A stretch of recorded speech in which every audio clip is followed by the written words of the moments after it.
The story of the Meiji Restoration begins not in a moment of sudden enlightenment, but in a long, slow decline of the Tokugawa shogunate. For over 2 centuries, Japan existed in a state of self-imposed isolation, a policy known as sakaku.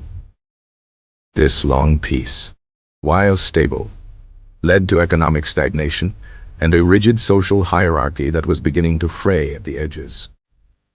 The samurai class, once proud warriors, found themselves increasingly impoverished and without a clear purpose in a peaceful era. Merchants, though technically low on the social ladder, accumulated significant wealth, creating an imbalance that challenged the old order. The catalyst for drastic change arrived from the sea in July 1853. American Commodore Matthew Perry, leading a squadron of formidable steam-powered warships, anchored in Edo Bay. These vessels, which the Japanese called the Black Ships, were a terrifying and awe-inspiring symbol of Western industrial might. Perry carried a letter from President Millard Fillmore, demanding that Japan open its ports to trade and diplomatic relations. The shogunate, faced with overwhelming military technology, was thrown into a state of crisis. Their traditional samurai armies were no match for modern cannons and rifles. After a tense standoff, the shogunate reluctantly agreed to negotiate, a decision that shattered his prestige. In 1854, the Convention of Kanagawa was signed, opening the ports of Shimoda and Hakodate to American ships. This was the first of several unequal treaties that Japan would be forced to sign with Western powers. These treaties granted foreigners extraterritoriality and control over Japan's tariffs, terms seen as deeply humiliating. The shogunate's weakness and inability to protect the nation from foreign influence sparked widespread anger. A powerful political movement emerged under the slogan Sono Ryoi, meaning revere the emperor, expel the barbarians. This movement sought to overthrow the Tokugawa regime and restore direct imperial rule. Powerful domains, particularly Shosh and Satsuma in the south, became centers of this anti-Tokugawa sentiment. Initially, these domains clashed with Western forces, learning firsthand the futility of direct confrontation.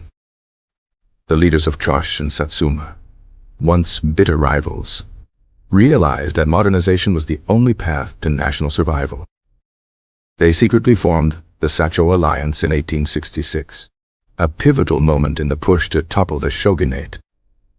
The political turmoil culminated in 1867, when the young Emperor Meiji ascended to the chrysanthemum throne.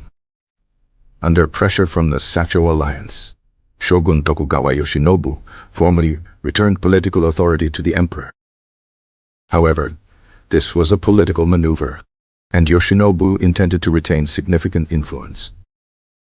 The radical leaders of Satsuma and Shosh were not satisfied and moved to eliminate the shogunate's power completely. In January 1868, they seized the Kyoto Imperial Palace and issued an imperial edict formally restoring imperial rule. This act triggered the Boshin War, a civil war between the new imperial government and the remaining forces of the Tokugawa shogunate. The imperial army, though smaller, was better equipped with modern weapons and tactics. The decisive Battle of Toba Fushimi near Kyoto ended in a major victory for the imperial forces. Following this defeat, many domains that had supported the Tokugawa switched their allegiance to the emperor. The war continued for another year, with final resistance crushed in Hokkaido in 1869. With the Tokugawa threat eliminated, the Meiji era could truly begin. The capital was moved from Kyoto to Edo, which was renamed Tokyo, meaning Eastern Capital. The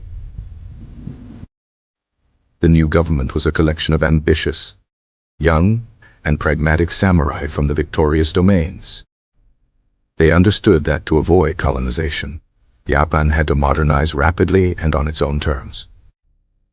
Their guiding principle was Fukoku Kyuhai, meaning enrich the country, strengthen the military. One of the first and most radical reforms was the abolition of the feudal domains. In 1871, the Han system was replaced with a system of prefectures controlled by the central government. This dismantled the power base of the daimyos and centralized authority in Tokyo. The samurai class itself was dismantled, a truly revolutionary step. Their stipends were converted into government bonds, and they lost their exclusive right to carry swords. This created a new, commoner-based society where status was based on merit, not birth. To learn from the West, the government sent the Iwakura mission on a world tour in 1871. This delegation of top officials and students spent nearly 2 years in the United States and Europe. They studied everything from constitutions and legal systems to factories and schoolhouses. The mission's primary goal of revising the unequal treaties failed, but they returned with a crucial understanding. They realized that Japan needed to be internally transformed before it could be treated as an equal. This spurred a massive wave of industrialization, led by the government. Model factories were built to introduce Western technology for textiles, cement, and glass. The government invested heavily in infrastructure, building railways, telegraph lines, and lighthouses. The first telegraph line connected Tokyo and Yokohama in 1869, revolutionizing communication. A national postal service was established, further unifying the country. To fund this modernization, the government implemented a new land tax system in 1873. This tax, paid in cash rather than rice, provided a stable source of revenue for the state. The government also promoted the development of powerful business conglomerates known as zaibatsu. Firms like Mitsubishi and Mitsui, with close government ties, came to dominate the economy. Military reform was a top priority. The government introduced a nationwide conscription law in 1873, creating a modern army of commoners. This was a radical departure from the samurai-dominated armies of the past. The new Imperial Japanese Army was modeled primarily on the Prussian military. The Imperial Japanese Navy, meanwhile, looked to the British Royal Navy as its model. These reforms were not without opposition. Many former samurai were deeply unhappy with the loss of their status and privileges. This discontent culminated in the Satsuma Rebellion of 1877, the last stand of the samurai. It was led by Seigo Takamori, one of the heroes of the Meiji Restoration, who had become disillusioned. Seigo's army of traditionalist samurai clashed with the government's new conscript army. The government's victory proved the superiority of its modern, Western-style military doctrine. The defeat of the rebellion marked the definitive end of the samurai class as a military and political force. Social and cultural changes were just as profound. The government promoted a policy of Banmai Kaika, or civilization and enlightenment. Western fashion, hairstyles, and customs became popular in the cities. The emperor himself adopted a Western-style military uniform, setting an example for the nation. Intellectuals like Fukuzawa Yukichi championed Western learning and ideas. His book, An Encouragement of Learning, sold millions of copies, promoting individualism and practical science. A national education system was established in 1872, modeled on French and American systems. This system made primary education compulsory for all children, boys and girls. The Gregorian calendar was adopted in 1873, aligning Japan with the Western world. The government also began to create a modern legal framework. A new constitution was a key goal to demonstrate Japan's modernity to the West. After years of study and debate, the Meiji Constitution was promulgated in 1889. It was a gift from the emperor to the people. not a document born of popular revolution. The Constitution established a bicameral legislature, the Imperial Diet, but left significant power in the hands of the emperor and his ministers. It created a constitutional monarchy, but one where the executive branch held considerable sway. By the 1890s, Japan's transformation was remarkable. The nation had a modern army, a growing navy, a burgeoning industrial sector, and a centralized government. The final goal of the Meiji leaders was now within reach: revising the unequal treaties. Japan's newfound strength was put to the test in the First Sino-Japanese War from 1894 to 1895. The conflict, fought over influence in Korea, resulted in a surprisingly swift and decisive victory for Japan. This victory shocked the world and demonstrated the success of Japan's modernization.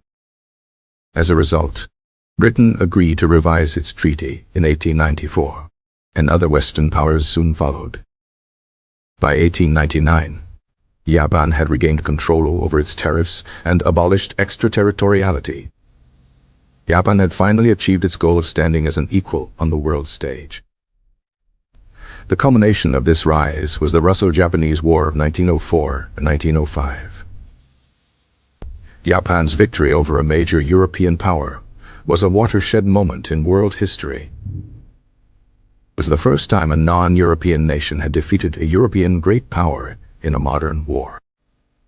The Meiji Restoration had successfully transformed Japan from a secluded, feudal society into a modern industrial and military power.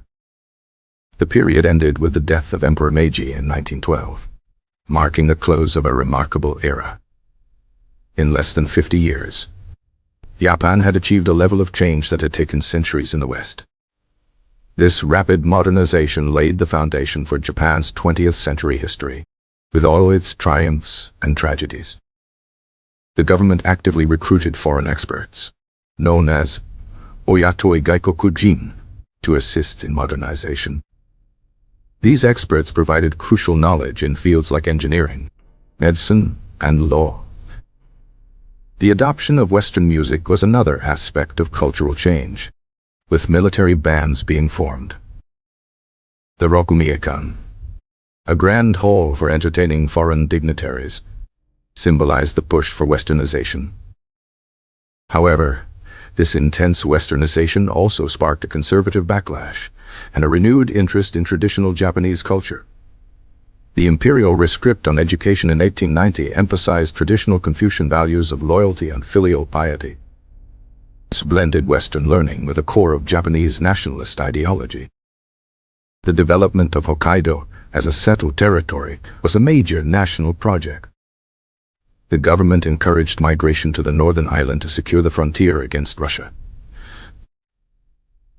The banking system was reformed with the creation of the Bank of Japan in 1882. This central bank helped stabilize the currency and manage the nation's finances. The Meiji leaders skillfully crafted a new national identity around the figure of the emperor. State Shinto was promoted, elevating the emperor to a divine status and unifying the populace.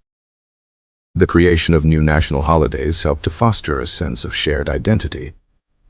The press flourished during the Meiji era, with newspapers becoming a major force in public life. Literacy rates soared due to compulsory education, creating a large readership. The legal reforms included the creation of a new criminal code and code of civil procedure. These were essential steps to convince the West that Japan was a civilized nation. The government took over mines and shipyards, later selling them to private entrepreneurs at low prices. This policy helped to jumpstart private industry and fuel the growth of the zaibatsu. The slogan Shokusan Kogyo, promote industry, was a key pillar of the economic policy. The Tomioka Silk Mill, established in 1872, was a model factory for silk reeling. It employed French technicians to teach Japanese women how to operate modern silk machinery.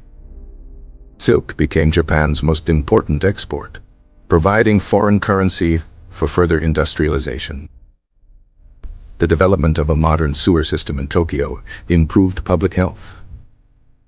Gaslighting was introduced in major cities, changing urban nightlife forever. Shift from a feudal to a market economy created new opportunities and new hardships. Many farmers lost their land due to the new cash-based tax system. This led to a flow of cheap labor from the countryside to the new urban factories. Working conditions in these early factories were often harsh and exploitative. The Meiji government was highly centralized and authoritarian, despite its modernizing agenda. Political dissent was often suppressed, and freedom of speech was limited.